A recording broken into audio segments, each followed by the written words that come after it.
Assassin's Creed Shadows was supposed to be Ubisoft's return to dominance, a highly anticipated title set in feudal Japan, a setting fans had been begging for. Marketing was in overdrive, trailers were everywhere, and Ubisoft hyped it as their biggest release in years. But when the company dropped its annual financial report, something was missing. Despite all the noise and positive PR surrounding Shadows, Ubisoft didn't reveal a single sales number. No units sold. No revenue from the title. Nothing. And in an industry where publishers love to flex even moderate success, that silence is deafening. So what really happened with Assassin's Creed Shadows? Why did Ubisoft avoid talking about actual sales? And how bad were the losses they tried to gloss over? We're going deep into the numbers, and the red flags are everywhere. Let's break down Ubisoft's financial crisis, the suspicious silence around Assassin's Creed Shadows, and what it means for the future of one of gaming's most iconic franchises. Ubisoft's missing numbers, what they're not saying. Assassin's Creed Shadows launched with fanfare. Ubisoft claimed the game was a success, that it brought in millions of players, and that fan reception was strong. Their CEO, Yves Guillemot, even said it reaffirmed the power of the brand. But despite all this supposed praise, Ubisoft didn't release any sales figures. And that's a huge red flag.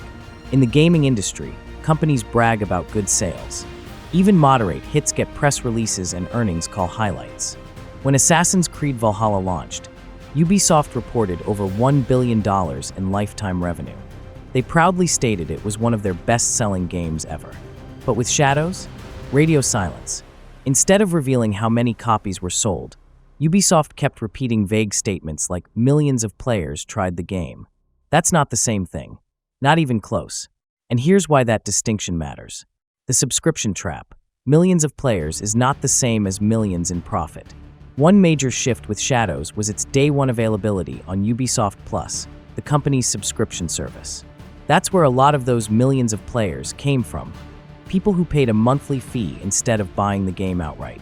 This is the same trap we've seen with Xbox Game Pass. A game can hit 3 or 4 million players, but when you dig into actual sales, the numbers tell a different story.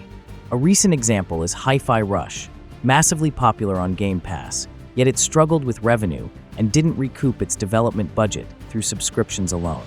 It's a flashy number that hides a financial reality. You can have millions of players sampling a game through a $15 subscription, but if they're not purchasing the full $70 product, your revenue tanks. And that's exactly what Ubisoft appears to be dealing with right now. In other words, Ubisoft is counting players, not buyers, which is great for marketing, but terrible for profit.